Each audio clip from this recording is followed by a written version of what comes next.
Nilqakom mat-tieni skeda tal-programm Il-Politiko. Għalma minna s-sena l-oħra din is-sena wkoll ħan iddiskutu varji suġġetti ma' nies li ovvjament ikunu prominenti fis-soċjetà Maltija u llum ġewwa l-istudju ħanilqa' l-kap tal-Partit Popolari. Kif int Paul? Nirringrazzjak Malcolm tal-li oġbok tistidinni hekk illum. Jiena inħossni tajjeb, ħidma għaddejja, partit Alla kull naqra biċċa qegħdin nikkonsolidaw il-poplu jidher illi ngħidu hekk tina naqra jew ukoll naħseb illi akkosta kollox naħseb illi fejn. Issa nistgħu ngħidu li intom il-partit tagħkom huwa naħseb nista' ngħid l-unika partit f'Malta li huwa daqsxejn differenti mill-partiti l-oħra x'aktar tliet partiti l-oħra, iżgħar partiti l-kbar u anke l-ADPD, daw kollha akkosta kollox favur l-Ewropa, akkosta kollox kien hawn il-Gay Parade qablu miegħu kompletament, intom daqsxejn differenti l-Ewropa tikkritikawha, il-Gay Parade però għalkemm issa għadda. Tista' tgħid li għalfejn intom eżempju ma taqblux ma dawn l-affarijiet, jew ma taqblux ġast fejn jidħlu t-tfal. Il-bqija l-kbar jagħmlu kulħadd li jrid u ovvjament jgħix ħajtu. Mela. Jiena bħalma dejjem għadt u dejjem għamilta ċara ma' kull min jismana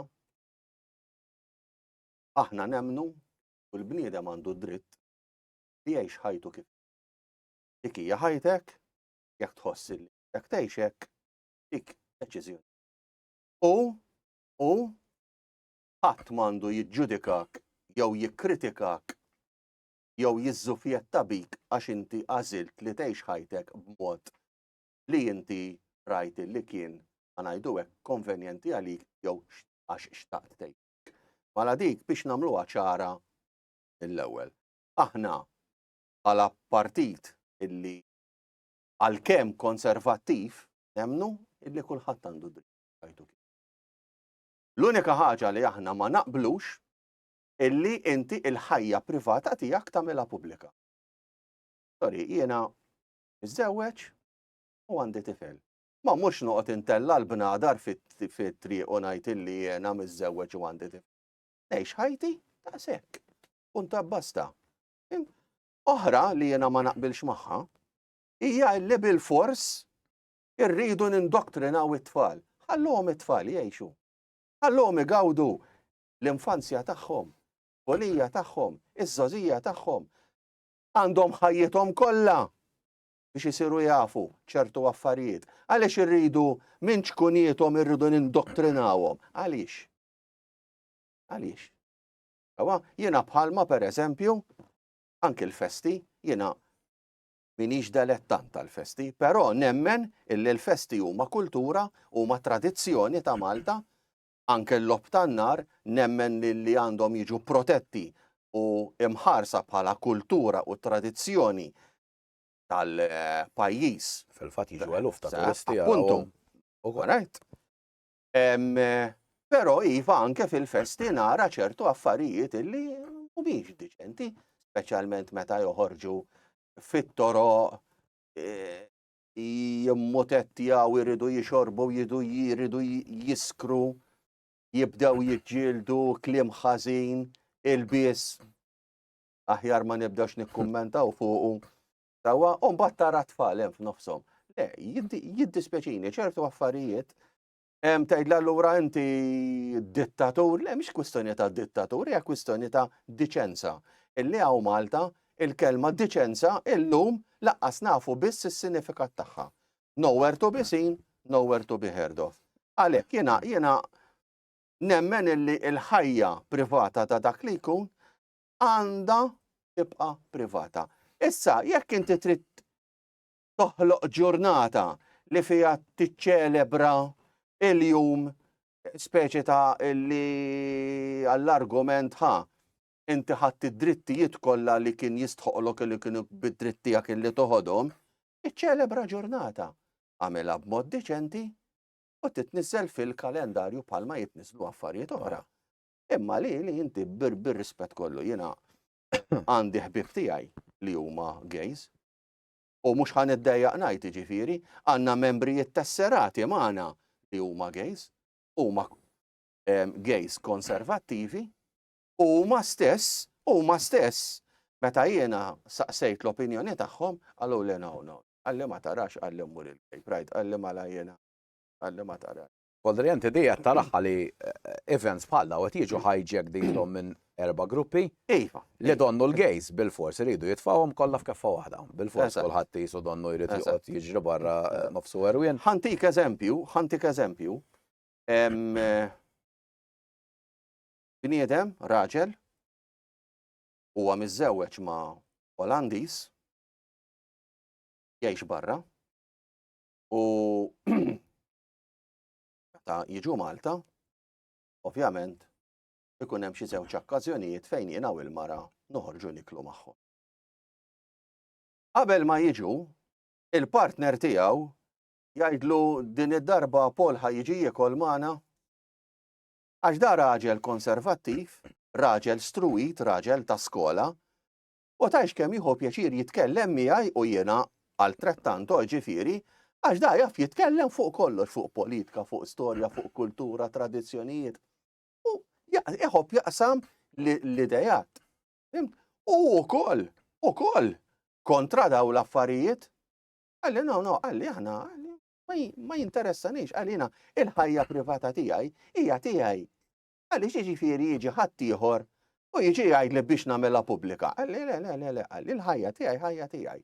Daqshekk jiġifieri aħna m'għandna xejn kontra ħadd, imma aħna nemmnu illi hemm affarijiet illi jridu jibqgħu privati. Għax bir-rispett kollu lejn kulħadd. Voldri nkun korrett hekk ngħidlek li hawn forsi gruppi anke l-partit il-kbar ta' Voldiri li lilkom jippruvaw ħamġukom li donnom ma taħmlux il-gays tridu kważi teqerdu. Ara, ħalli nwaddaba fuqi. U inti taf. Jiena iddiskrevewni bħala landa tal-żibel. Jiġifieri kull ma kien jonqosni nikteb Dennis fuqi u niġi trakk. Sewwa. Ajruni nazzist, faxxist, neonazzist, kriminal, terrorist, estremist, qattiel, bojja, biċċier. Tajjeb, għandek sifju tajba. Le, zejnuni bit-titli kollha li setaw ixidduli. U dan il-medja, ġifieri, dan il-medja liberali, il-kampjuni tat-tolleranza li għandna u Malta. Dawna, rajt? Ġifieri, ipprovaw, għamlu minn kollox biex iħamġu l-ismi, għamlu minn kollox biex iħamġu l-partit, għażlu li ma jagħtux każ qisna ma neżistux, ma jistidnuna mkien, ma jitkellmu ma fuqna imkien, isna ma neżistux il-Partit Popolari da ma jeżistix da xi ħaġa entità fl-ispazju qiegħda. Però issa li jindunaw illi l-poplu qed jibda jħares lejna bħala alternattiva, issa l-medja, il-kampjuni tat-tolleranza diġà bdew joħorġu il-karikaturi u il-cartoons fuqna. Xi 3 ijiem ilu ħarġu karikatura ta' kavallier bit-tarka u bix-xabla u fuq it-tarka Partit Popolari, ġifieri diġà bdejna bl-attakki. U ġabuh qed jipproteġi l-kastell kontra xi ħadd li ma jeżistix. Ġifieri il-problemi li hawn ġol pajjiż ma jeżistux. Le, mhux hekk. L-overpopulation ma teżistix, il-kriminalità ma teżistix, xejn ma jeżisti, il-pajjiż perfett. Le, issa mela, intom ħatamlu protesta ġewwa l-belt. Eżatt. Din il-protesta però għal xi ħassir fuq li ma issues u minnu forsi Ara. mistieden ukoll. Iva, mela.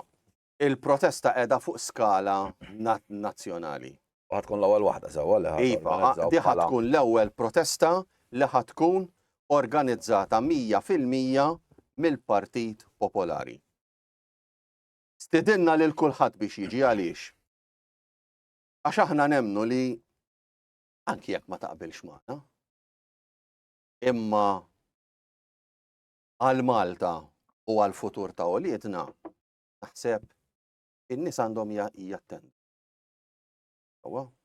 Aħna maħniex hemmhekk biex noqogħdu inwedu l-wedit fierħa u noqogħdu impinġu lil nfusna bħala qaddis nimxu fl-art. Aħna hemmhekk sejrin nitkellmu fuq il-qagħda attwali tal-pajjiż, fuq l-overpopulation, infrastruttura li qed tfalli minn kull att u angolu, fuq is-sigurtà, fuq l-identità, fuq il-kwistjoni li ġejja dal-waqt fuqna tal-pandemiji li ma jeżistux, però daw xorta ħajivvintaw il-pandemiji u l-vaċċini biex jerġgħu jitfgħu id-dinja f'lockdown, daw ħan nitkellmu fuqhom ukoll daw l-affarijiet għax jiena l-ewwel wieħed minix les li ngħaddi sentejn oħra minn ħajti. Sewwa, ibbojkotjat minn kullum kien għax jien ma ħaġ vaċċin. Did-darba ħa noħorġu all out. Did-darba jekk il-Ministru tas-Saħħa ħajwebbes rasu, aħna ħanwebsu rasna iktar minnu. Full stop. Full stop. Mhux ħanagħmel sentejn nikkummedja bħalma minna l-aħħar darba. Daw f'sentejn kisru pajjiż, fallewh pajjiż. Li ma qalunniex mill-gideb kollu li qalu, sewwa, kemm kien hawn Maltin li kkommettew suwiċidju għax fallilhom in-negozju tagħhom. U fallewlhom in-negozji tagħhom bl-ikbar ħdura u vendikazzjoni għax tefgħu il-pajjiż fil-lockdown, pajjiż fil-lockdown, però il-Prim Ministru kull weekend jitlas qallija, qisu sejjar għand ommu. Ma aħna bil-lockdown. U dak jitlaq u jiġi qisu għandna muxu bandalora jixxejjer minn għalem. Mela, ħanaqbżu daqsxejn fuq suġġett ieħor. It-Times għadhom kemm kwataw server tal-Euro Barometer. U jidher li f'sena biss għalkemm ġewwa Malta għandek il-Partit Laburista, il-Partit Nazzjonalista u anke l-ADPD huma daw 100% favur l-Ewropa, il-fiduċja lil Maltin fadallhom fit-tmexxija tal-Ewropa u li hemm id-direzzjoni tajba skont il-poplu Malti jidher li din f'sena biss minn 65% niżlet għal 26%. Voldi daħt ngħidu li l-maġġoranza assoluta llum tal-Maltin ma għandhom fiduċja donnu kif mixja l-Ewropa. Mela. X'e tgħidilna għal dan għax tajjeb ngħidu sa ftit snin ilu kulħadd kien jitħaq bik malli tgħid xi ħaġa tipu kontra Brussels li biex sejra tajjeb. X'ġara voldi li l-poplu qed jiċċaqlaq jew qed iħoss il-but qabad deċiżjonijiet ħżiena ġed jiġi. Mela, ħan ikkoreġilek biċċa. Għax l-Ewropa hija l-Ewropa, però il-gażin korrott, il-gażin tal-mafja jismu Unjoni Ewropea. Ekku, ekku. Alright? Hemm differenza. Għax il-poplu Ewropej nista' nassikurak qed ibati daqsna u iktar minna. Inti semmejt is-survey. Jien għadni kif konta tieni bħalma taf. U tkellimt ma' ħafna nies tieni. Tajt li anki hemm intfajt fil-politika wkoll. Ma dak tkun ġo fik, jabla ma trid. Waħda tkun ġo fik. U oħra illi meta tkun qed titkellem ma' dak u ma' ieħor, bil-fors taqbeż fuq ċertu suġġetti. Ma kemm tkellimt nisien ġewwa l-Greċja da. Kulħadd kontra liju. Ma kull min tkellim. Mhux xi ħaġa ġifieri, mhux xi ħaġa illi tajt mal għandek għal xiex tifraħ għax tajt. Le, għax dak ġifieri da ara kemm qasru l-poplu, ara kemm tefawh ġo faqar u skjavitu biex daw laqqas iridu jafu bl-Unjoni Ewropea. Infatti, sirt naf, għajti ħaġa li ma konx naf jien, dan għamilux ftit ta' snin ilu il-Greċja sar referendum biex jaraw jekk il-poplu jrid jibqa' fl-EU inkella le. Il-poplu, 65% tal-poplu ivvota li ma rridx jibqa' fl-EU. Survey jew referendum ġo parti? Referendum da. Referendum. Ġol Greċja. 65% tal-poplu ma rridx jibqa' fl-EU. Il-Parlament iddeċieda, il-Parlament Grik iddeċieda li jwarrab il-vuċi tal-poplu. U ddeċidew huma li jibqgħu fl-EU. U min kienu il-partiti eletti ġol-Parlament? Id-Demokratiċi u s-Soċjalisti. Dawk iddeċidew għal-poplu. Issa, ħaniġu għal Malta. Malta, illum, il-poplu tilef il-fiduċja fl-EU fuq żewġ affarijiet, anzi fuq tlieta. Għax fuq tlieta ta' il-Borma. Waħda fuq l-immigrazzjoni illegali illi da jiġi min jiġi bil-fors trid iġġibu għaw Malta. Bil-fors il-mewt. U xejn iżjed. Dik bil-fors għax kif jitsejjaħlek Alla ikollok titlaq. Trid u ma tridx. Imma l-bqija di li bil-fors trid toqgħod għal da li jgħidulek huma, di issa saret mhux qed iddejjaq in-nies, qed iddardar in-nies. Waħda. Tnejn, għandek il-kwestjoni ta' l-over population u s-sigurtà. Ta' illum ġejna f'sitwazzjoni melkemm mhix ċajta ta' ma tistax taf ta' tfal weħedhom barra triq. U tajb ngħidu wkoll jien mhux ħaneddejjaq nitkellem laqqas, ġejna f'sitwazzjoni li l-Malti ma jistax jitkellem għax jiblaħħu jiġri x'jiġri. Anka jekk ikollu tort ħaddieħor. Eżatt. U relevanti l-aggressur ikunx minn pajjiż Afrikan mill-Ewropa. La Malti għandek tort żgur. Żgur, eżatt. Voldri laqqas. Għandek pereżempju l-industrija tal-bidja. Il-bdiewa qed isofru. Għaliex? Għax għalkemm l-Unjoni Ewropea biex titħaq bik qed tittik il-fondi biex tgħinek fil-bidja, però blit ix-xellugija qed tagħmel regolamenti biex inaħħu l-fart. Li lilek jagħmililek impossibbli biex tkompli bil-bidja. Apparti minn hekk, illum jekk ġuvni għad għandu 20 sena jgħid irrid insir bidwi. Il-gvern kull tomnart għar-raba qed ibiħħa bil-100,000. Għajdli li ma ġuvni 20 sena għandu 100,000 biex jixtri l-art. U apparti jekk kieku vera jaħdimha daħħa jola l-prezzijiet mod fenomenali biex jkampa. Appuntu.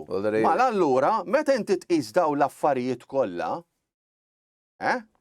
l-Unjoni Ewropea llum ġiet situazzjoni li qed titlef il-popolarità tagħha, qed titlef il-fiduċja tan-nies. Ma ninsewx ukoll għax da fatt li ħadd ma jsemmieħu da importanti ħafna. Qabel ma tħanna fl-Unjoni Ewropea, kienu ħafna cottage industries ngħidulhom, kien jiġi barrani, jiftaħ azienda żgħira, 20 ħaddiem jew 30 ħaddiem u jkampa. U joħroġ il-production għall-esportazzjoni, ta' jkollu 30 ħaddiem, dak għandu 40, dak għandu 20, dak għandu 50, dak kien hawn ħafna minnhom. U jikol kulħadd. U kien jikol kulħadd. U l-ekonomija Maltija kienet għaddejja u kienet għaddejja tajba. Jien xi ftit tax-xhur qabel ma tħanna fl-Unjoni Ewropea, mort nagħmel xi tiswijiet ġo fabbrika Bulebel.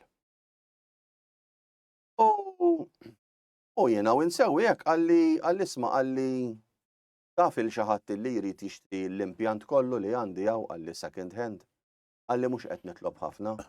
Jiena qalbi għamlet tikk. Għatlu x'ġaralek.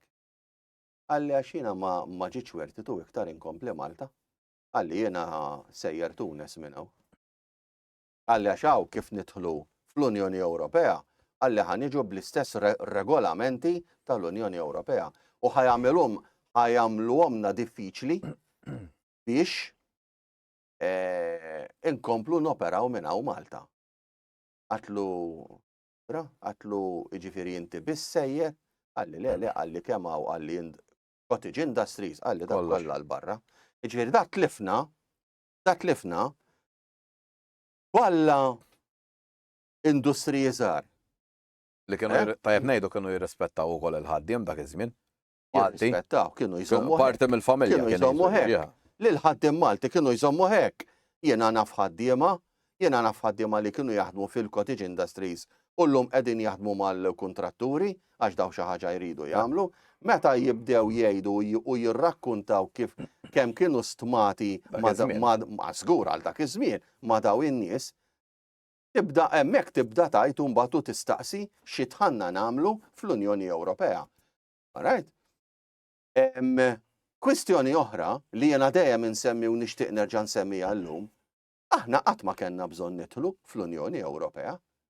Aħna kull ma kellna bżonn Prim Ministri li kienu ta' stoffa, ta' kuraġġ, ta' determinazzjoni u mħabba lejn pajjiżna u jtellaw iż-żejt fejn verament qiegħed qed impoġġu fuqu aħna ż-żejt bħalissa. Fil-fatt. Qed impoġġu miet qed dejjem jgħidu hemm. qed impoġġu fuqu aħna ż-żejt. Tissemma. U żewġ partiti eletti fil-gvern, ċoe eletti fil-parlament, niskuża ruħi, jippreferixxu iżommu l-poplu imjaħtar u mċaħħad mill-ġid meta aħna li kieku ntellaw iż-żejt insiru vera il-ġojjel fil-Mediterran. Nsiru vera senjuri żgħar. U għax mhux aħna nidħlu fl-Unjoni Ewropea, l-Unjoni Ewropea jidħlu magħna. Imma il-kbarat tagħna għażlu illi jmorru jpaxxu lil ħaddieħor u jżommu lil poplu Malti skjaf. Ħaddieħor illi rrid insemmi qabel ma tgħaddi għal mistoqsija oħra x'din importanti ħafna. Ma ninsewx illi l-Unjoni Ewropea laqqas riduna lilna ħadd ma riedna, kulħadd kien jgħidilna x'intom mejtin bil-ġuħ, intkom m'għandkom xejn, intkom m'għandkomx industrija tal-manufattura, intkom ħatkunu ta' pis fuq l-Unjoni Ewropea. Fl-aħħar żminijiet it-Taljani qabżu għalina. U jiena kont ngħid imma daw it-Taljani. Għalxi. Ir-risposta ta' jenna Franco Frattini għax meta għadda ir-riżultat tar-referendum, laqqas tawna ċans niftħu x-xampanja, għax ħareġ Franco Frattini u qal bravi Malta, bravi, issa nibdew naħdmu biex nagħmlu l-Malta Super Detention Center biex l-immigranti nitfawhom kollem. U l-poplu Malti kontent. Appuntu, u l-poplu Malti komplaj ċabċab. Issa madu xi ċabċab. Issa qiegħed jirrealizza li hemm xi ħaġa mhix qiegħda tikkwadra. Issa, wara li tara dan is-surveys. Da survey mhux ġol Ewropa biss, kien anke l-Ġermanja pajjiżi kbar folder il-fiduċja tintilef b'mod totali. Jumej ilu kellna il-Bank Ċentrali Ewropew reġa' żied ir-rati tal-imax. Meta ngħidu aħna żżid ir-rati tal-imax, tajjeb li l-poplu jifhem u jkun jaf. Li jekk għandek loan, home loan, ħajjiżdiedlek il-payment. Dak ma tkunx għamil xi ftehim partikolari li ftit nies jilħu jagħmluh. Issa dan Malta sissa biex ngħidu xi ħaġa tajba li jagħmel il-gvern. Mollix ir-rati tal-imaxxijiet kemm il-darba għom li sibi, però it's a matter of time. Għalma it's a matter of time li ħajkonna sussidji fuq il-fuel u hekk. Għax l-Ewropa hekk tridu jagħmel. U hekk ħajkollu jagħmel. Meta ħajkollok koppji żgħażagħ li bl-ammont ta' rati daw li ilhom iżidu l-imaxxijiet. Min pagament forsi għandek 700 home loan, taħjitlalek 900-950. Ma taħsibx li daw inqataw totalment mir-realtà u mill-problemi tan-nies. Apparti n-negozji li qed ifallu. Għax in-negozji hawn min għandu loans ta' miljuni. Voldri fil-miljuni jiżdiedlek ftit l-imax, jaf isalbek. Bħalma salbu l-Italjani, meta t-Taljani mill-liri Taljani Marru daħlu għall-euro. fis-żona euro. Dik is-sena biss falliet l-Italja.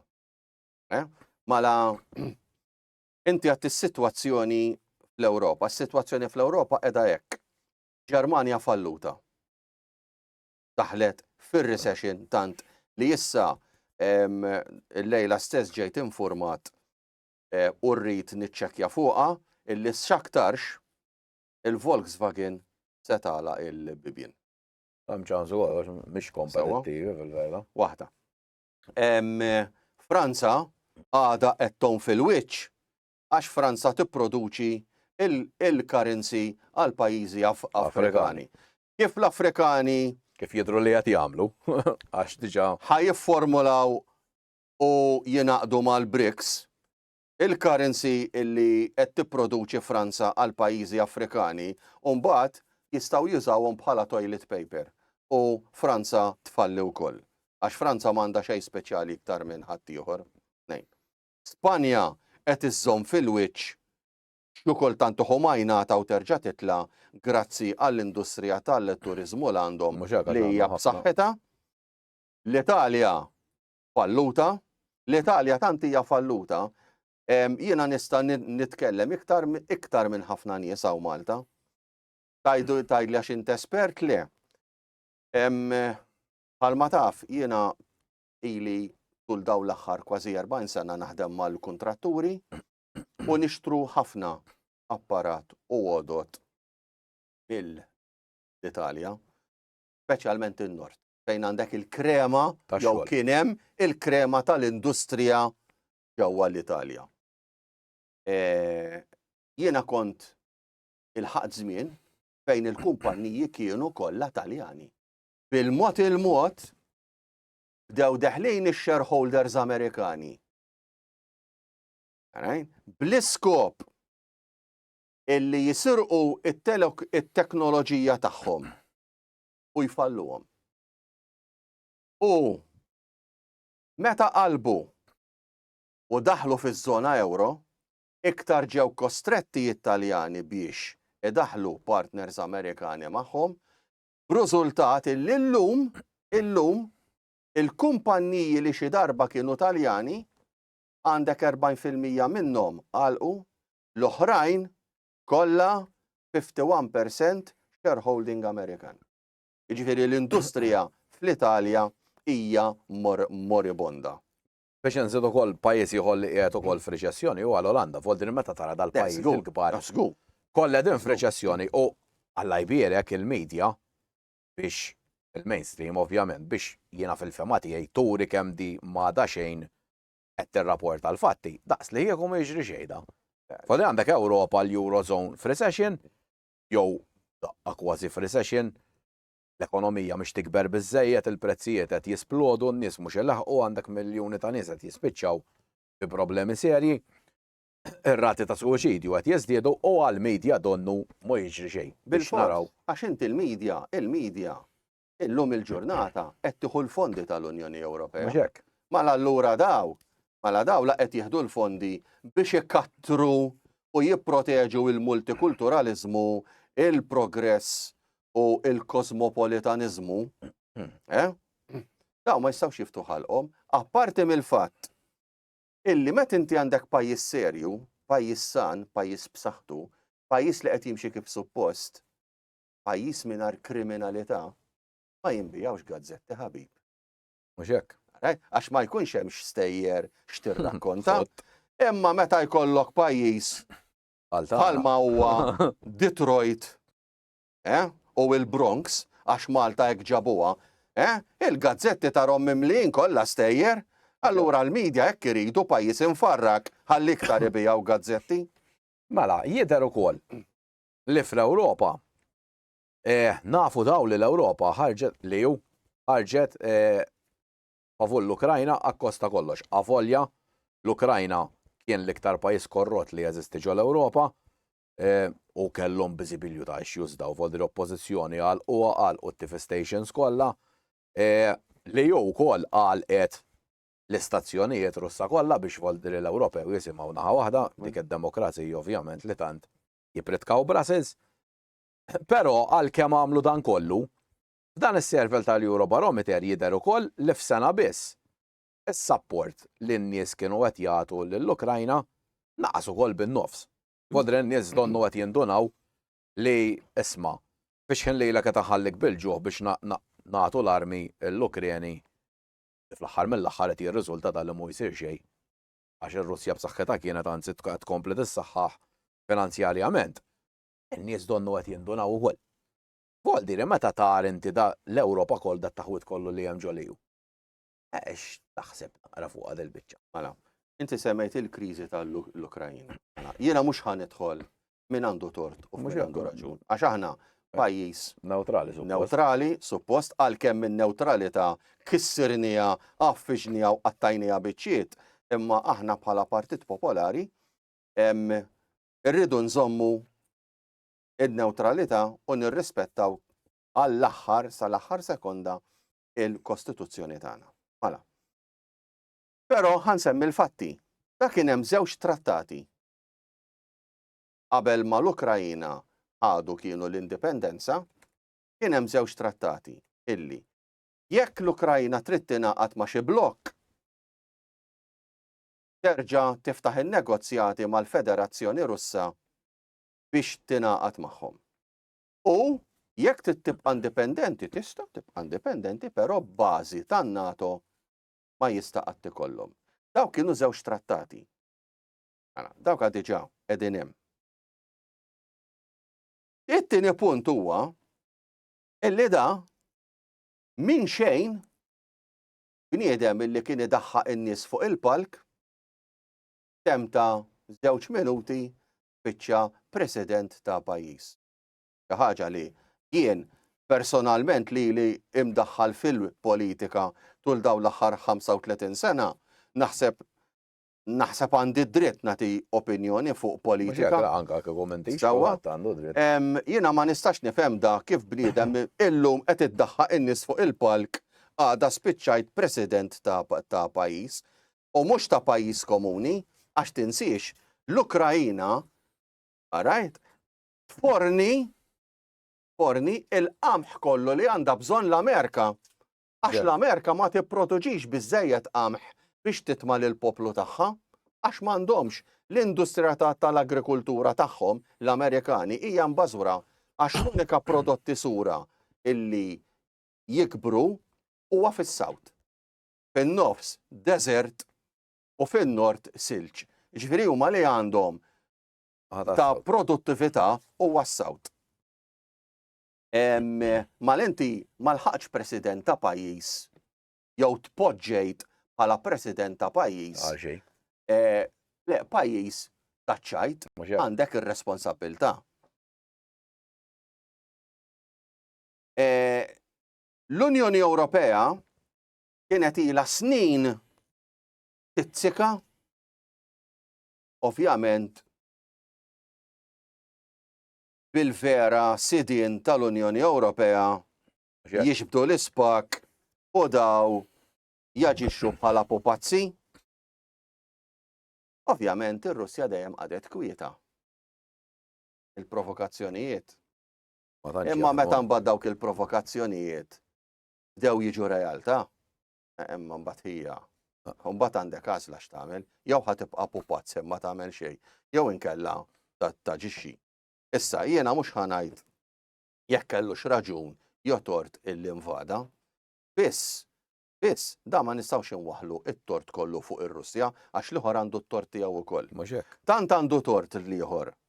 Illi l-ewwel santa ħaġa da ma marx jiddikjara li huwa miljardarju. Illum sirna nafu da li da għandu proprjetajiet l-Amerika, il-Kanada, Awstralja, Eġittu. U jiġifieri meta kixfulu għawaru, ma marx jiċħatu jgħid illi mhux vera? Plassek, da mar jitlob l-armi minant in-nies. In-nies tawħ l-armi. L-armi farku kollha illi tawħ. L-Amerika tawħ l-armi wkoll u t-telefon ukoll. Meta ma kellux biex iħallas l-armi illi tagħtu l-Amerika, kellu jtihom art. U art agrikola. Mux jak Għax l-aħħar mill-aħħar l-Amerikani dak li rridu l-art. Jien nemmen li di ħajħdu biċċa Russja u biċċa l-Amerikani minna. U hekk sejra U ma jifdalx. U l-Unjoni Ewropea. Ħanibqgħu bil-lasta. U mela mhux ovvja. Issa, meta l-Unjoni Ewropea ddikjarat is-sanzjonijiet kontra r-Russja, daw ħasbu illi ħajfallu r-Russja. Meta fil-verità, l-ewwel pajjiż li beda jbatem is-sanzjonijiet kienet il-Ġermanja. Għax 40% tal-esportazzjoni Ġermaniża hija lejn ir-Russja. Mhux inbilli noqogħdu ngħidu għaw nifirħu nċabċbu ara x'għamilnielhom, x'għamilt lilek innifsek l-ewwel ara. Illum għandek ekonomija fl-Ewropa illi sejra gas dawn l-isfel, gas mal-pjanċa l-isfel, għax daw ġew jitmejlu altament minn nieshom. L-Unjoni Ewropea kienet toħroġ ta' nies kieku stiednu ż-żewġ partijiet ipoġġu madwar mejda u jibdew in-negozjati għal paċi. Mhux tixwix, sanzjonijiet, intuhom l-armi. Bir-rispett kollu. Issa hemm lajta illi rridu nibagħtu illu liedna għall-gwerra. Jiena jagħmlu li jridu imma ibni mhux ħajmur jiġġieled il-gwerer ta' ħadd ieħor, żgur u mhux forsi. Żgur di qed ngħidha b'determinazzjoni u dikjarazzjoni ċara. Jien jekk tfaqqa gwerra, ibni mhux ħajmur jiġġieled il-gwerer ta' ħadd ieħor. Jekk iridu jibagħtu illu liedhom. Imma ibni mhux sejjer. Mela, inti l-lum il-ġurnata, ovvjament nafu li għaw daw il-problemi kbar fl-Unjoni Ewropea, però taqbel li l-Ewropi da għalmen titranġa jew li noħorġu bħal mamlu l-Ingliżi? Ara, biex inti toħroġ, u dina spjegajta kemm il-darba, u ħanerġa' nispjega llum fid-dettall ħalli il-messaġġ tal-Partit Popolari jkun ċar. Mela, jien li kieku kien għalija noħroġ mill-lum għal-għada, bum bum, nippreżentalhom l-artiklu u ngħidilhom baj kieku kien għalija.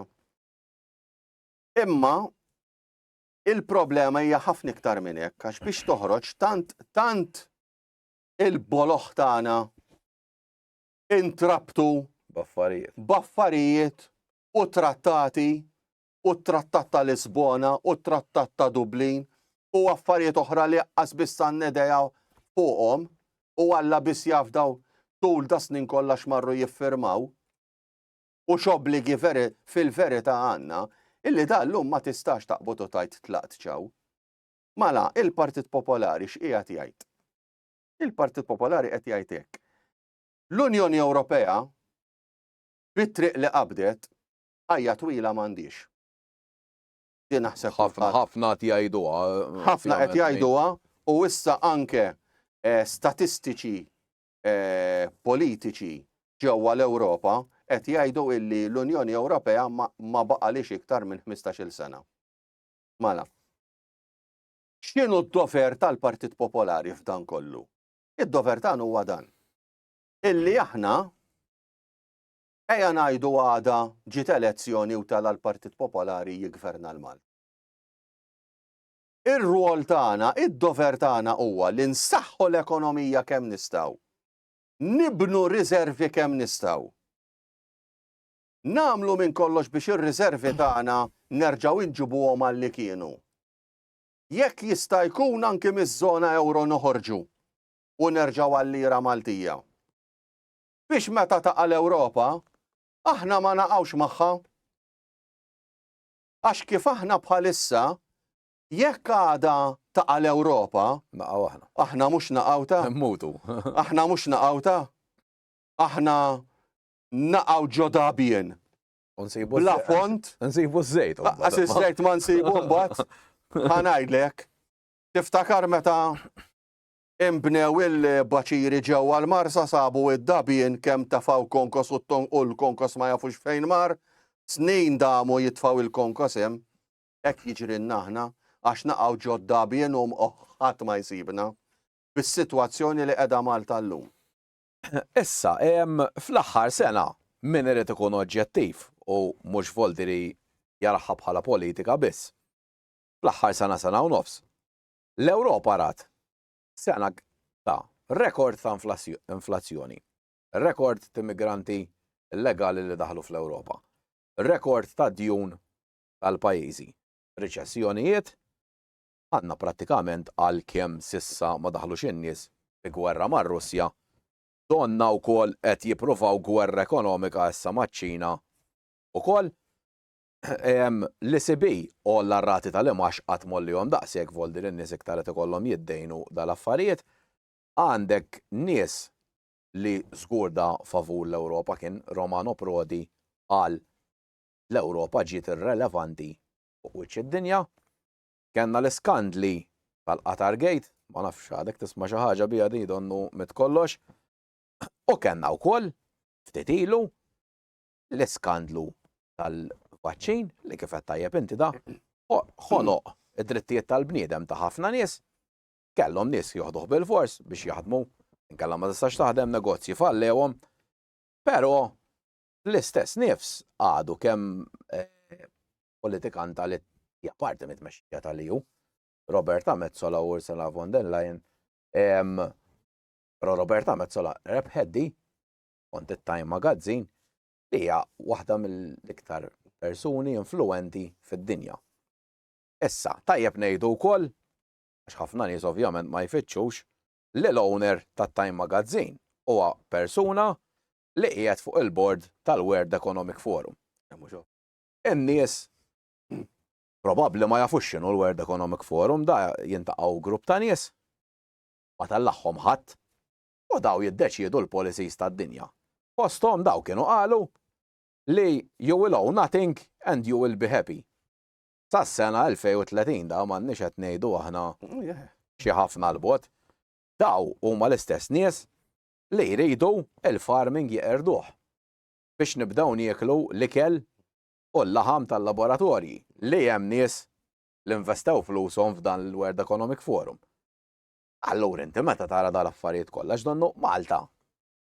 Għalkemm illum hemm il-Partit Laburista fil-Gvern u hija talbik li tiddefendi affarijiet ħsiena u eluf jiddefenduhom, però jiena r-reaction li rajt tal-nazzjonalisti li donnu di għax ħadet dal-premju. Meta fil-verità da huma daw l-affarijiet qegħdin black on white li semmejt jien l-inflazzjoni kollox saru taħta. Tgħid il-poplu Malti ħallilek fiduċja. Għax donnu. Ħalli nibdew minn Roberta Metsola. Jiena Roberta Metsola tista' tgħid li trid u li jogħġobha u tista' tieħu għaliha kemm trid, jiena fiduċja fiha laqgħat ma kelli u waqqas-sejjer ikolli. Għandi ir-raġunijiet personali tiegħi, noqgħod indoq it-trombi, jien anke meta nismagħha titkellem, bir-rispett kollu, nisma' żewġ minuti u ma nissapportijiex titkellem. Indawwarlu. Straight and plain. U jekk tiġi tgħidli x'qalet il-bieraħ, ngħidlek ma nafx u laqqas jinteressani. Straight and plain. Roberta Metsola tista' tiġi Malta kemm trid. Tista' tieħu l-Partit Nazzjonalista f'idejha kemm trid, għax dawek qegħdin jisperaw illi tieħu l-leadership tal-PN tiġi eletta bħala Prim Ministru ta' Malta.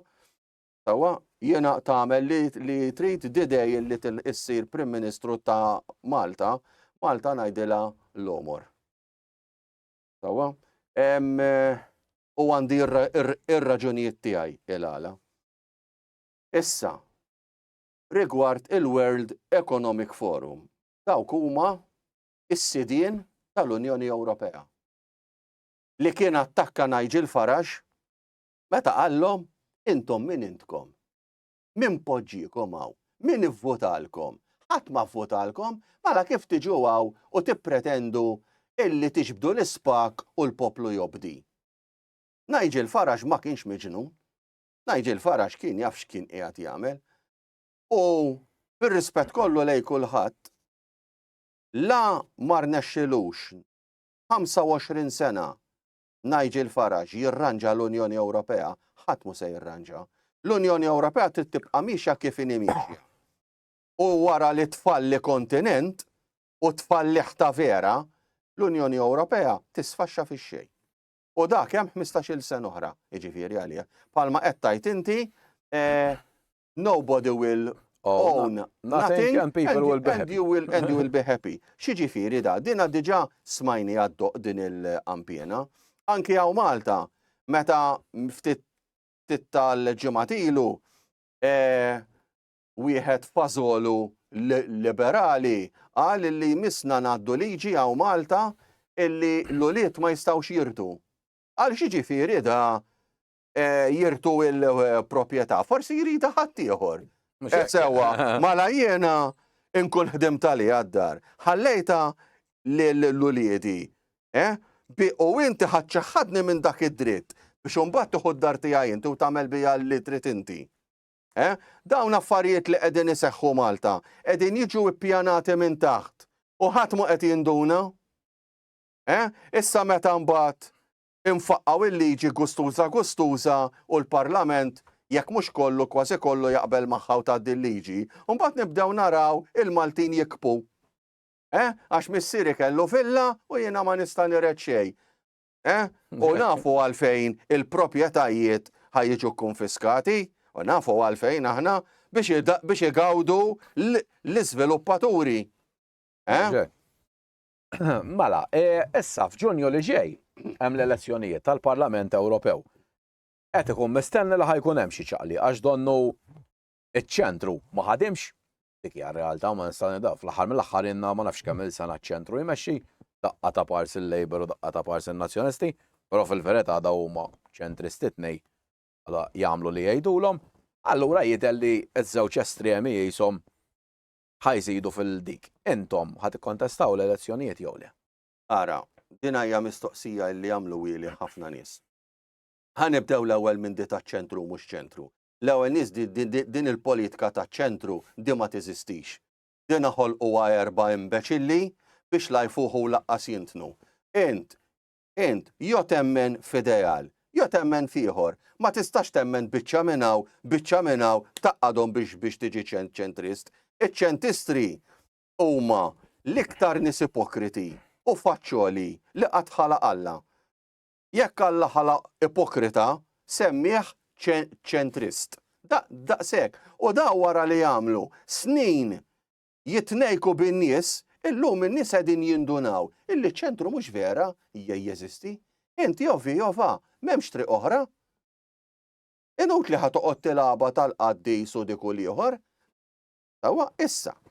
Mela dik biex niċċaraw punt ieħor, aħna l-partit tagħna lemin konservattiv.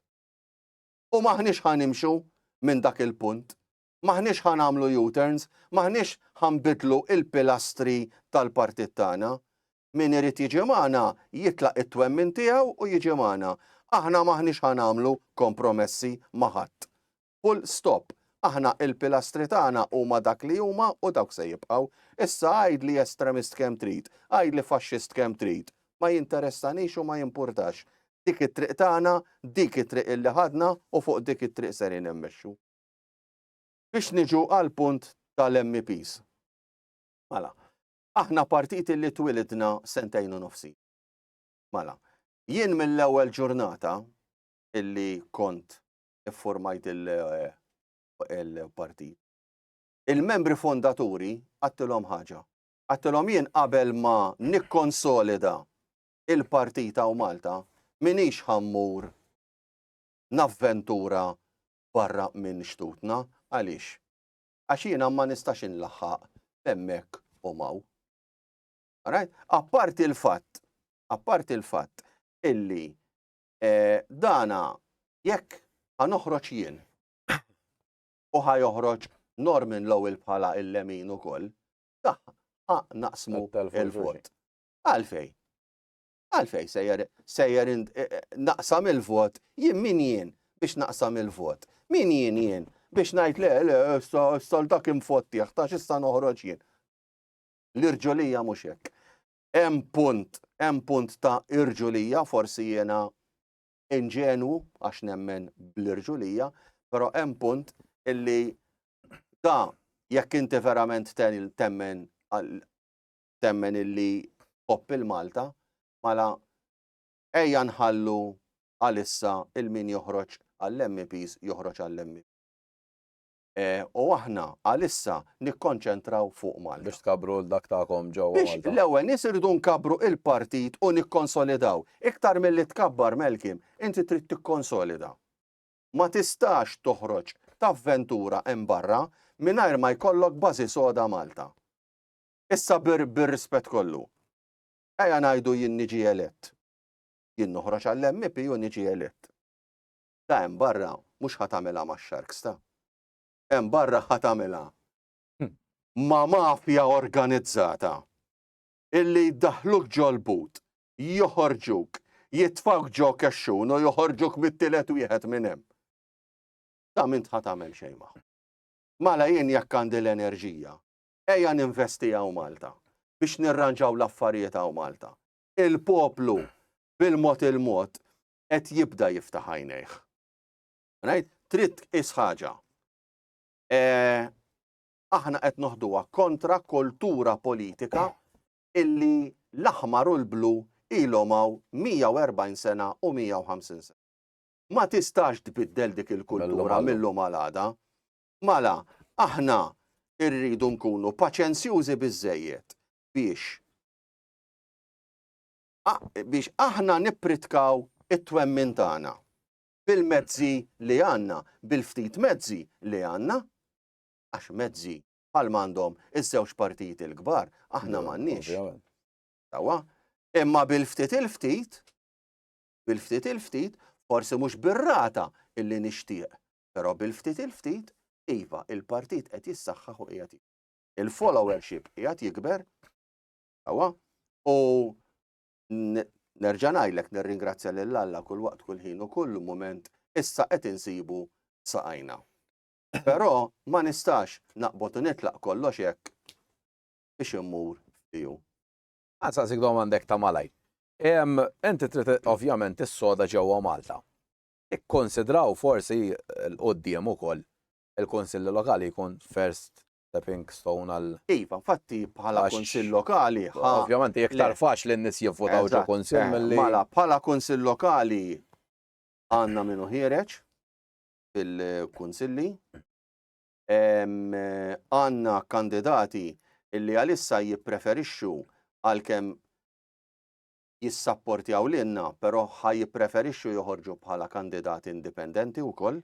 Ħajkonna kandidati li ħajoħorġu fisem il-Partit Popolari. Ħajkonna kandidati li ħajoħorġu bħala indipendenti. U mbagħad minn hemm jibdew it-triq tagħhom biex bil-mod il-mod jagħmlu ċara u tonda li huma mal-inventarju tal-Partit Popolari. Għaliex? Għax bħal matlek Melki mhux faċli. Ara taħseb li hija faċli. Le, bla dubju, le naf kelli esperjenza qasira u naf kemmi. Jien għax jien min jien. Għax kieku taf. U li kieku jkolli nikteb jien. It-teddid kollu illi jedduni kieku mal-ewwel testament u t-tieni testament jkollna t-tielet Bibja. Alla ħares kelli nikteb kollox jien. U jisploduni, jolluni bħal saħħara tal-bidnija, jisparaw li ntuk xaba sikkina dik l-oħra, jien alla ħares. Imma għax jien min jien, forsi grazzi għall-40 sena li naħdem mal-kontratturi, sirt annimal bħalhom. Fimt? Ġifieri, illum ma nibża minn xejn. Imma ikun xi ħadd ovvjament jintimida mill-ewwel. Ikun xi ħadd forsi ikollu il-loans. Biex ċajta? Jiena bħalma ġi wieħed Pawl qalli noħroġ fisem il-Partit Popolari. Għalli imma lissa għalli qed nitħajjar noħroġ indipendenti, għalli għax jiena jekk jagħmlu li vendikazzjoni u nitlef ix-xogħol, għalli x'nagħmel. Għax daw hekk jagħmlu. Le, hekk hiju s-sitwazzjoni tal-biki. Sitwazzjoni hawn Malta niftaħru bid-demokrazija u bil-libertà. Imma hawn Malta fil-verità il-libertà qiegħda. Jekk taqbel għal politikanti korrotti u għal kriminali għax il-poplu bis-siq jaqla. Spiss bajnek titkellem ukoll fuq l-overpopulation li donnu issa kulħadd sar donnu jitkellem daqsxejn fuqha.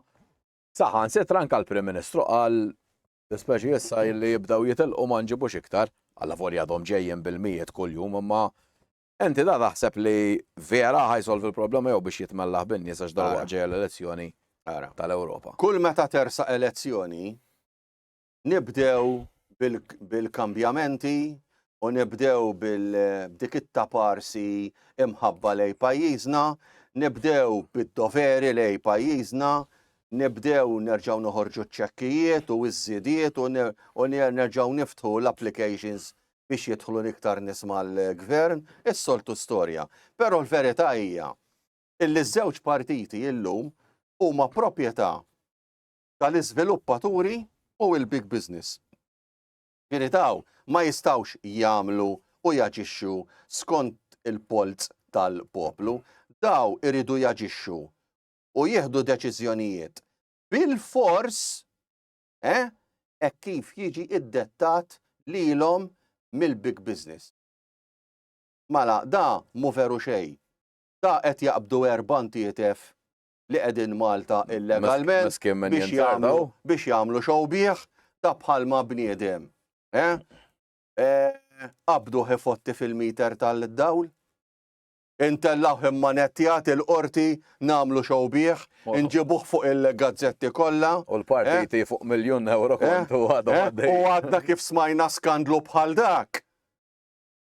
Tal-pensjonijiet u tal- Tres, u n-niesu minn ifferma ċertifikati. Ħadd. Alla jbierek. Ħadd. Ġifieri, le, mala ejja ma nkomplux nitnejku bin-nies.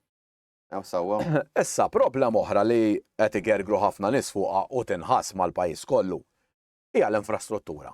Għandna toroq li jekk qabel forsi konna lestuhom ftit xhur illum qed jibqgħu maqluwajn, nerġgħu naqalawhom biss wara ftit xhur għax jew m'għaddejn ix-xi ħaġa jew nerġgħu dik. U jidher li mhux ilaħqu ċertu affarijiet fosthom id-dranaġġ. Għandna l-bajja tal-Balluta ilha magħluqa di fl-eqqel tas-sajf fuq leġġumat. Għax nieżel id-dranaġġ kontinwu, kellek infezzjonijiet serji bħal koli, u Alla jbierek. Għadek tisma' xi ħaġa il-bajja magħluqa, ma jitkellem ħadd, laqqas minn għandu l-lukandi ma jitkellem. F'dal pajjiż x'qed jiġri, kulħadd tinxtara. Mela, il-lukandiera ma jistgħux jitkellmu, għax il-lukandiera meta kellhom il-happy days tagħhom u l-happy season tagħhom u gawdew u stanew. Huma kienu, mela issa għax ġie naqra żmien li jridu joqogħdu, ikollhom joqogħdu. Ejja ħan nitkellmu fuq l-infrastruttura. L-infrastruttura ilha sejra lura. Mid-disajnijiet. Jiena niftakar illi sa ġewwa San Pawl u dina semmejta kemm il-darba u ħanerġa' nsemmija. Is-sistema ta' dranaġġ inqalat 4 darbiet. 4 darbiet Melki mhux darbtej, 4 darbiet. Ikabru il-pajpijiet, però wara sena jerġgħu u l-pajpijiet jinfaqgħu, il-pajpijiet jinfaqgħu. Tant ikun hemm pressa, is-sinti meta għax din oħra li l-poplu jrid ikun jaf. Meta tiġi ddisinjata sistema ta' dranaġġ, tiġi ddisinjata tal-emotu maniera, illi inti l-pipe ma jintelix kollu, ir-rising main, nofs il-pipe ikun mimli, biss, in-nofs liħor irid ikun vojt biex il-gassijiet illi jiġġeneraw waqt illi d-dranaġġ ikun għaddej, ikollu fej jespandi u minn fejn joħroġ, dak hemm ċmieni apposta minn fejn joħroġ. Però meta inti il-katusi minn piet kabbarhom għal 16 pulsier, inti x'kabbar tħanini. Telaw 4 blokok oħra u erġajna ġejna bl-istess sitwazzjoni. Minn 16 ġabuhom taż-żewġ piedi. Reġgħu l-istessu. Meta ix-Xemxija Heights, għax kienu għamlu ħabta kulħadd imur jgħix Xemxija Heights. Reġgħu infaqaw il-kakkatusi, u mbagħad għamluhom ta' 3 piedi. Wara reġgħu infaqaw xorta. Għaliex? Għax bqajna nibnu. U meta inti tibqa' tibni bla kontroll, right? Dak li jiġri. Id-dranaġġi forma kollhom kien. M'hemmx bżonn ix-xita.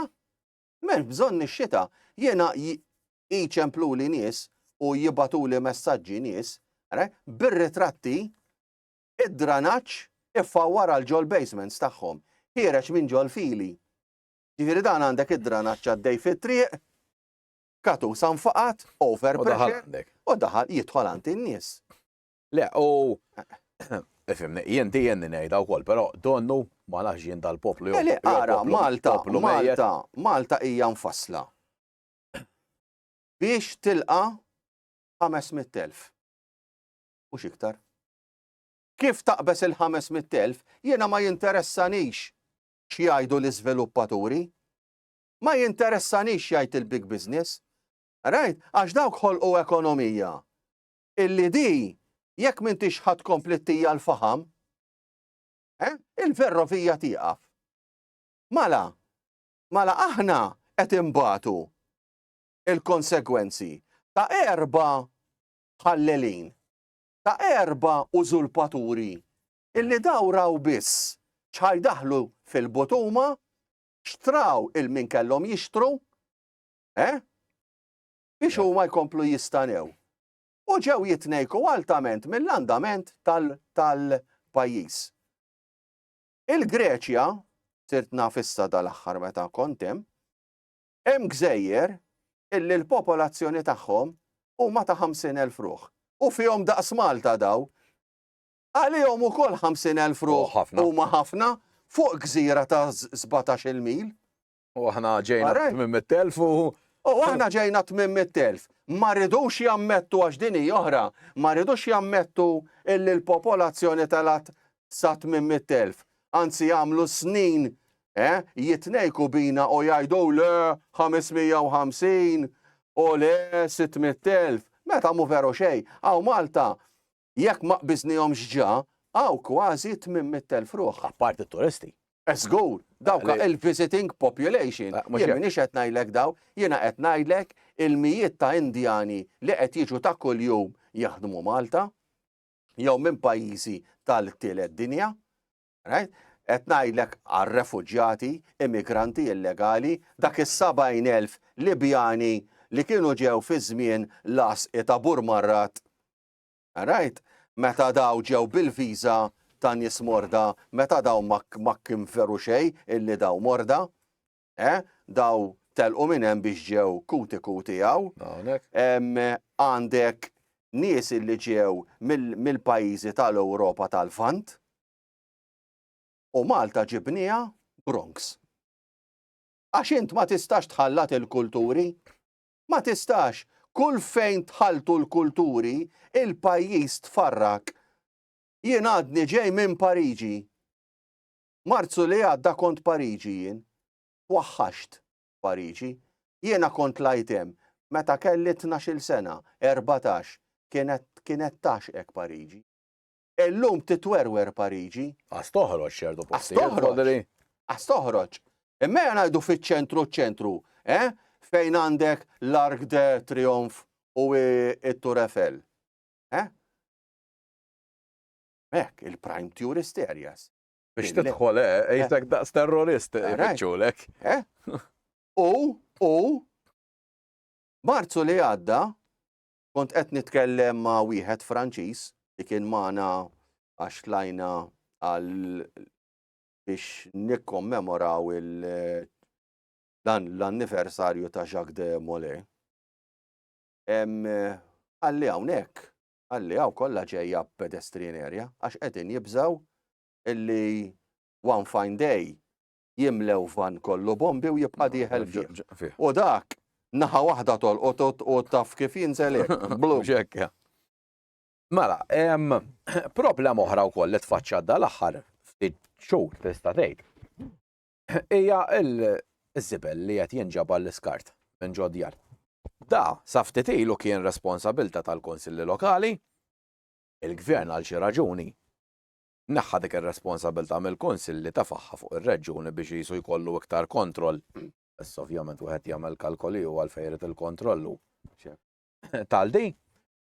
Però l-punt huwa jekk qabel kellna problema bl-iskart, illum għandna mid-darb iktar il-problema bl-iskart. Għax illum ġiet Malta, ġiet kullum kien ġrieden, wordien, Ara ħanejlek. ma jinġabarx iż-żibel.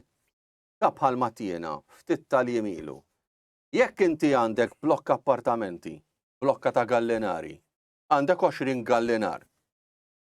U ġol tal-gallinar joqogħdu 40 ruħ, ġol gallinar liħor joqogħdu 20 ruħ, ġol gallinar liħor għandek 10, mala inti. Meta tasal il-ġurnata, int ħat ispiċċa b'xi 150 garbage bag hemm kollha fuq xulxin hekk turrun. Għajdli li ma trakk tal-iskart jiflaħ jiġborlok 150 garbage bag minn hawn, 70 garbage bag minn hemm. 80 garbage bag minn hawn. Ta' wara żewġ kantunieri tlieta jimla t-trakk u jitlaq lem. U jkollu raġun. Għax dan melih it-trakk fejn se jpoġġi da. Dan hemm limitu kemm ħajdum jikkompressa skart fil-trakk tiegħu. U b'riżultat jiena għamilt 4 snin naħdem Pantalesco l-imsida. U fil-break konna mmorru noħorġu nimxu, nixtru biċċa ħobs u sakemm naslu lura l-uffiċċju nilħqu nikluha. Qed ngħidlek Melkim, hemm partijiet mill-imsida bl-irwejjaħ ma tgħaddix. Di tal-irwejjaħ u ta' dranaġġ li kon ngħidlek qabel, San Pawl il-Baħar hemm letteralment reqsieħa minn ma nistgħux insemmu hawnhekk ħabba ovvjament riklami għanot partikolari li jbeħ ħafna ħut tax-xemxija ir-rieħa ta' dranaġġ li jkun hemm tista' tgħid 24 hours ġo triq li ma tissapportix. Issa dan ukoll mhuwiex health hazard dan nies li qed joqogħdu hemm. Għadha fejn naf jien minix ovvjament però il-health hazard, il-health hazard. Jums kollu ġam nifsejn in-nies u mbagħad jgħidu għax dak mitek ta' malajr. U għandna rata kbira tal-kanser kollu qed tiżdied. Ara. Jiena dietta wkoll. Mela. Buġibba il-ġrieden u kbar, mhux jekk tista' tagħmelhom. Tant draw in-nies illi kważi kważi apparti milli jimxu fuq il-bankina miegħek. Right? Case in point hawn qabel ma sifirna morna buġibba għax morna ntomma il-mara minn hemm u wara morna nixtru xi affarijiet. U qegħdin nimxu, il-mara t-tela tħares l-isfel għal klixiex, għat-tela xaddejn żewġ tiġrieden. Kull ġurdin da sekk. Le, mhux tajbin. Ħaġa waħda kien joqsu jagħmel dan il-ġurdien, jitla fuq saħħta wara u jgħid li all right. Għax daw letteralment jimxu man-nies, tant drawhom in-nies ma jibżawx, u bad jidħol fit-toqba li għandu jidħol. Imma daw illum il-ġurnata, jiġifieri u mhux jimbisset ngħidhom daw l-affarijiet daw jibatu l-videos in-nies. Tellaħħom kulħadd il-lokalitajiet kollha il-ġrieden qegħdin hemm ma jibżawx min-nies. U ma kollhom kien għandek San Pawl, Awra, Buġibba, Mellieħa, San Ġiljan, Sliema, Gżira, Furjana, Il-Belt, Birżebbuġa, Ħamrun, Birkirkara. Dawn huma bil-ftit il-ftit, Malta ġejja mhux overpopulated bin-nies, issa anke għandna ġrieden. Issa mbagħad meta tfaqqa xi epidemija vera, mhux l-epidemija tal-vaċċini. Iżda epidemija vera, u nħallu xi 100,000 ruħ mejtin mal-art, u mbagħad noqogħdu niftu ħafna inkjesti, ħanaraw fuq minn serin nitfgħu it-tort. Din hija kollha. U il-mart li jġib il-ġrieden ma noqogħdux niċċajtaw ta'. Le, dak huwa. Meta faqqat epidemija fl-Ewropa kellna 2 jew 3 epidemiji, waħda minnhom ħalliet kważi l-Ewropa fojta ta'. Ġieri ma noqogħdux indaħqu n-nies għax jekk tfaqqa waħda Malta, ngħidlek asterz tal-popolazzjoni ma jibqgħu ħajjin. Mela, jidher ukoll issa ħanaqbiżlek daqsxejn fuq suġġett ieħor għalkemm relatat. Fawissu ta' din is-sena mqabbel mas-sena l-oħra l-bejħ tal-proprjetà naqas b'Malta b'25% li mhix ċajta. Dan jinkwitak però u għalfejn qed taħseb li qed jiġri ħabba l-prezzijiet jew li l-banek mhux jagħtu loans liż-żgħażagħ. Mela.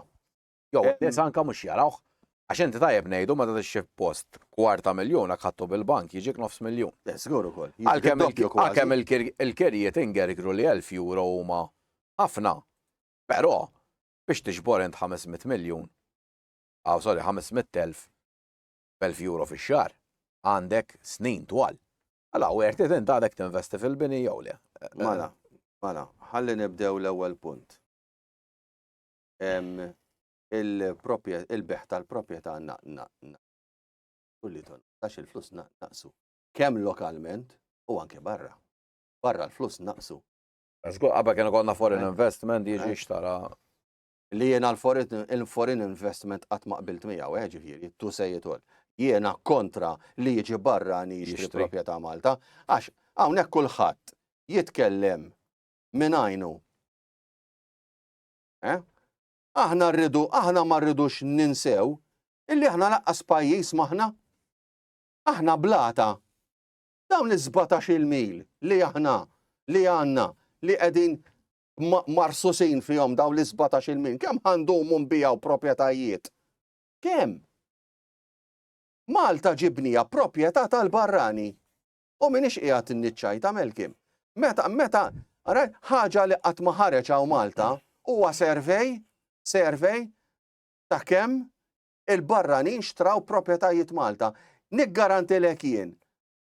Niggarantilek ta' li jekk joħroġ dak is-survey hemm verament jirrabja l-poplu.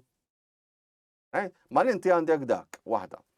It-tieni nies, inti żagħżugħ x'kuraġġ għamiltlu. Mala biċċa appartament, biċċa imbarazz ta' minix qed ngħidlek xi penthouse. Minn daw ta' 2 miljuni ta' qed ngħidlek appartament sempliċi. Bl-80 384, fil-1983-84, mezonett, 3 bedroom mezonett, bikmamar ta' vera, kċina ta' vera u sitting dining combined ta' vera, kien jinxtara bejn 8,000 Maltin u 10,000 Maltin. Ngħidu €25,000 l-iktar. Eżatt, €25,000 li żjed. Issa minn dak iż-żmien law, mezonett illum trid ma' 300,000.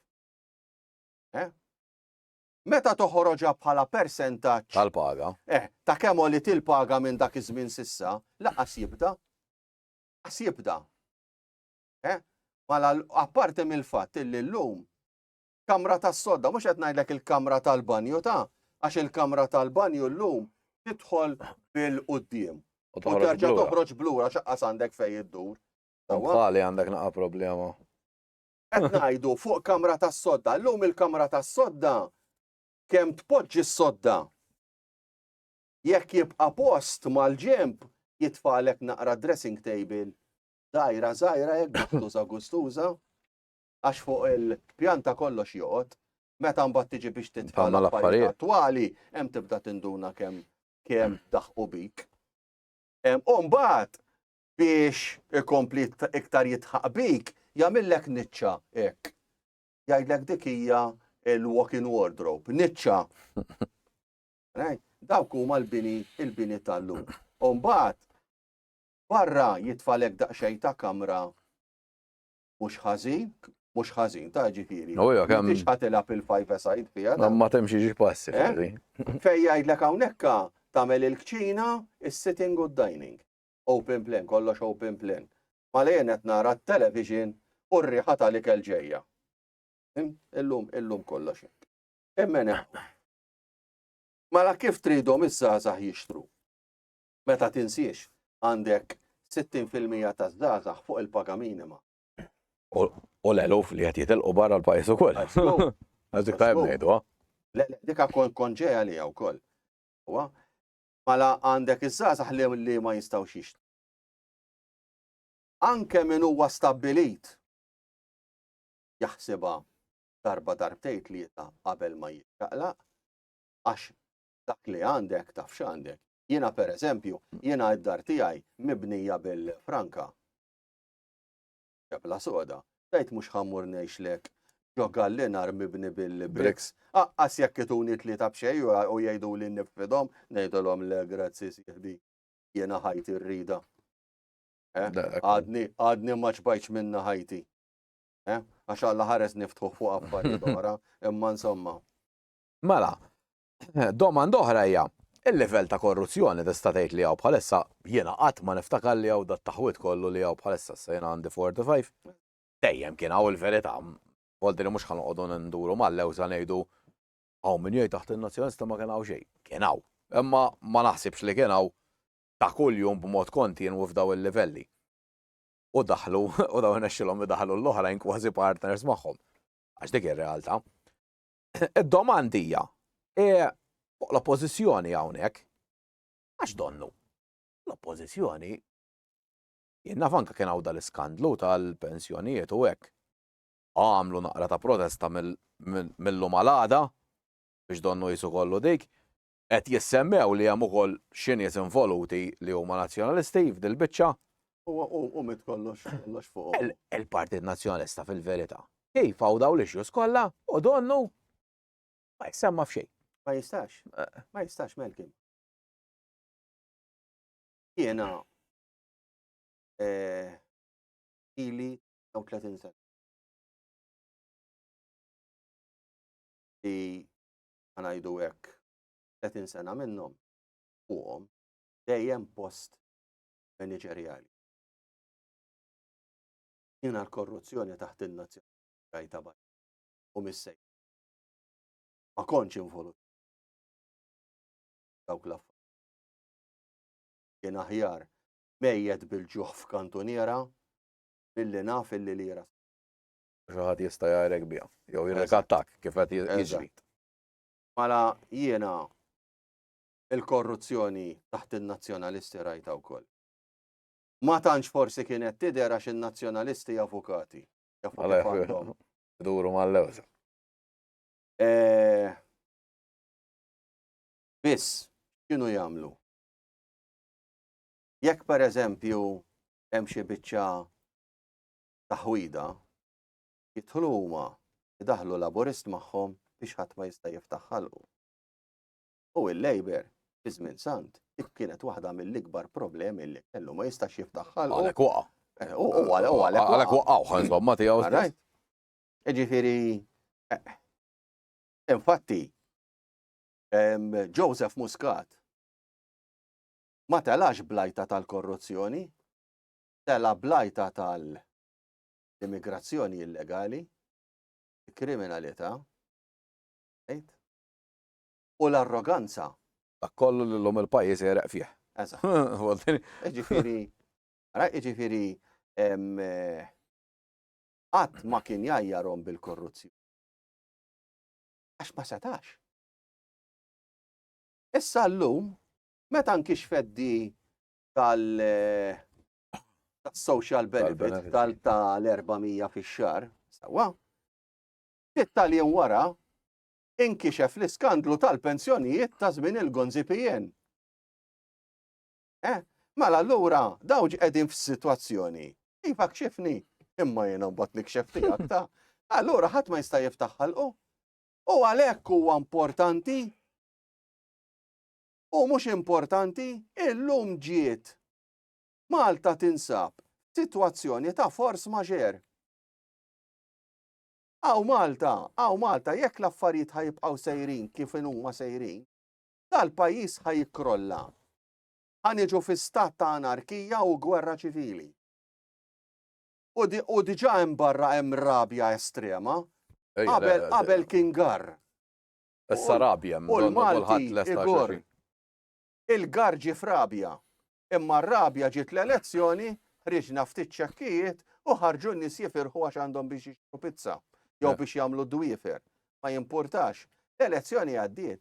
Mhux tal-li ġejna back to square one, tal-li ġejna għar. Ma lissa dik ir-rabja, mhux issa ħed dik ir-rabja, issa hemm fawra. Le, jekk tinħass, kollhom kien kull fejn mhu. Jiġifieri dana jekk mhux ħajġi elett it-tielet partit fil-Parlament tal-pajjiż ħajispiċċa jkorri. U ħankorru bis-serjetà. Għax issa hemm nies hemm barra li mhux talli imxebbajn, dawn ma jifilħux iktar. U meta l-bniedem ma jiflaħx iktar, hemm fejn is-sitwazzjoni tiġi perikolanti mbagħad. U daw għadhom ma jafux, jew għadhom ma femux il-punt, ta' jekk joħorġu n-nies fit-toroq, ta' mhux ħajoħorġu bit-tankijiet u bil-kanuni u bl-armi, daw ħajoħorġu bis-siġġijiet u bli-jiġi għal idejhom. Meta faqqat revoluzzjoni fi kwalinkwa pajjiż, il-poplu bli-ġi għal idejh ħareġ jagħti. Bl-xkupi, bl-injam, bis-siġġijiet, bil-furkettuni, bl-masqa b'kollox ħarġu. Daw mbagħad meta l-bniedem jitlef lilu nnifsu. U d-deċenza u għax qed naraw nies daw qas Esku. li mhux ilaħqu laqqas biex Jiena nitkellem ma' nies.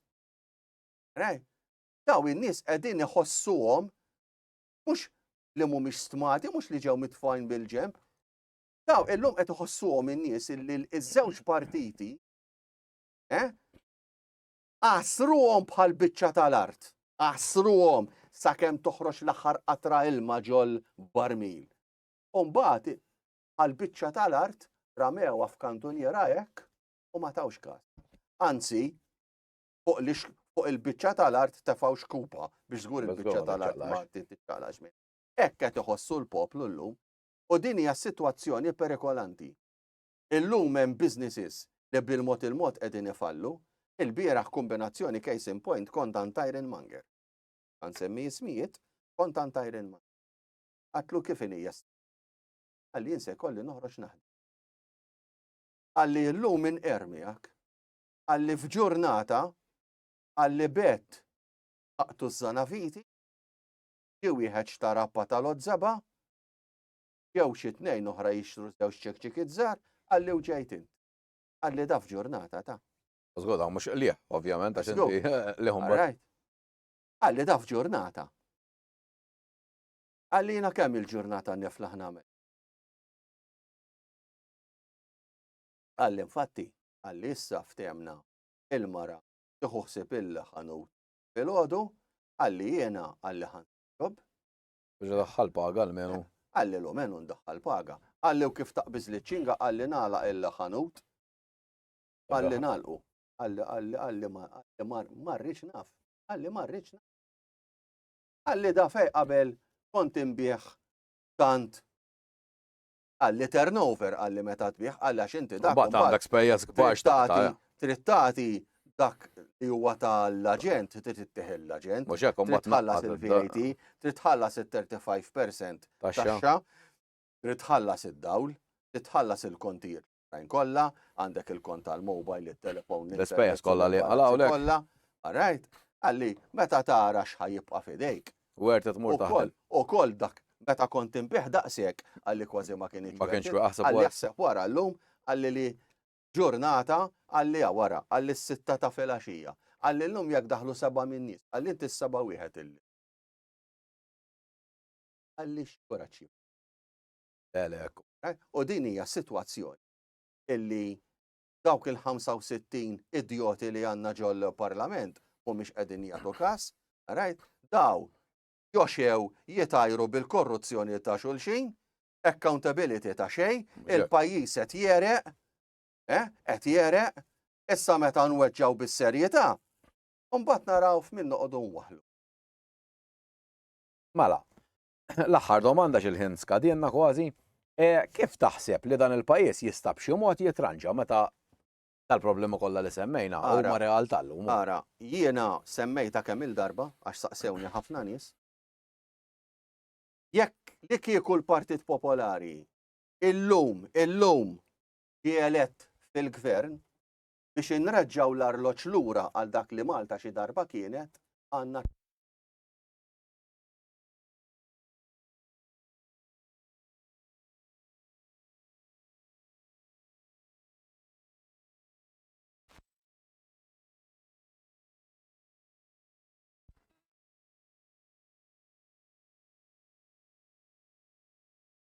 ta' illi telat illegalment, allura twaqqaħħa u terġa' Orik. tpoġġi l-ħamrija Da li għandek kien hemm in-nies qabel. illum qed joqogħdu ġol Dana proprjetajiet. għandek individwi imdejnin għal omorhom. Għandek nies illi qed jgħixu fil-faqar. Għandek nies homeless, illum għandna 30,000 fuq 30,000 homeless. Għandna l-food kitchens illi laqqas jistgħu ilaħqu. Għandna sistema ta' infrastruttura illi mbażwra. Imbażwra. Għandek sistema governattiva ta' fallut. Għandek il-pajjiż fallut. Għandek ir-riservi falluti. Ir-riservi ta' Malta ma jeżistux. Għaliex? Għax investewhom. U di ħarġet ftit ta' xhur ilu. Riservi ta' deb ġol bank ċentrali kull ma baqa' Badu kollox lejn l-Ewropa kienu. 84,000 euro baqa' riservi deb. 84,000 euro. Għajdli b'84,000 euro x'sejjer tagħmel illum. Aqqas tixjivan, aħseb wara kemm ħażommhom hemm riservi ta' deb. Mala il-Partit Popolari x'qiegħed jgħid dan kollu. F'dan il-ġen kollu, f'din l-isfera tal-waħx illi hawn. Partit Popolari qed jgħid ejjew nikkreaw ekonomija illi bil-mod il-mod tibda tiela fil-waqt illi l-ekonomija illi għandna bħalissa l-ekonomija abbużiva kif di tibda tiela di tibda nidla. Biex hekk aħna nerġgħu nġibu il-pajjiż lura kif kien mingħajr ma nfalluh. Apparti li ġbir da hemm ħafna affarijiet tirranġ għandek. L-edukazzjoni aħna point blank. L-edukazzjoni aħna nerġgħu ndaħlu d-disciplina u nerġgħu ndaħlu regolamenti illi nġibu s-sistema edukattiva bħalma kienet qabel. Bl-università b'kollox, Aħna qed ngħidu ġo l-università lecturers liberali jew jagħtu ir-riżenja jew jitilqu l-barra. Daqshekk. Università trid tibqa' konservattiva għax int meta jkollok università konservattiva ħa toħroġ nies ta' vera mill-università mhux bħalma hija llum. Università tibnija karnivalata. Jiena niftakar illi anke l-istudenti qabel li kienu jmorru l-università kienu jmorru bil-ġleg, bl-ingravata, kienu jħossuhom kburin, avolja u li tilħaddiem. Imma kbur jiena sejjer l-università. Llum tara żagħżugħ sejjer l-università, issa qed tara għandna żagħżugħ sejjer il-baħar jowm. Bil-lecturers b'kollox ta' jiġifieri. Mela, nirringrazzjak Pawla x'kellna taħdida interessanti ħafna. L-qoddim ovvjament ikonna ċans iktar nitkellmu fuq ix-xjuż oħra u dak li jinqala matul is-sena u ovvjament anke qabel imbagħad l-elezzjonijiet li jkunu ġejjin tal-Ewropa. Nirringrazzja t-telespettaturi li kienu magħna llejla u kif dejjem għamilna anke s-sena l-oħra dan il-programm ħajati spazju l kulħadd. Voldiri aħna kontra ċ-ċensura bħala stazzjon u anke jiena bħala persuna. Ċans ħajkollu kulħadd.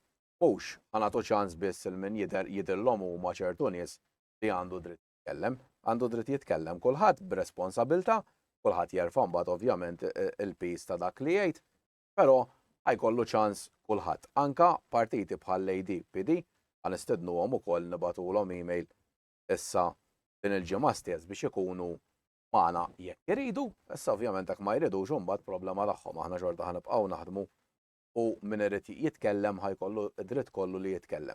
Nirringrazzjawkom u nistednukom ukoll biex il-ġimgħa d-dieħla terġgħu tkunu magħna. Grazzi ħafna u l-lejl it-tajjeb.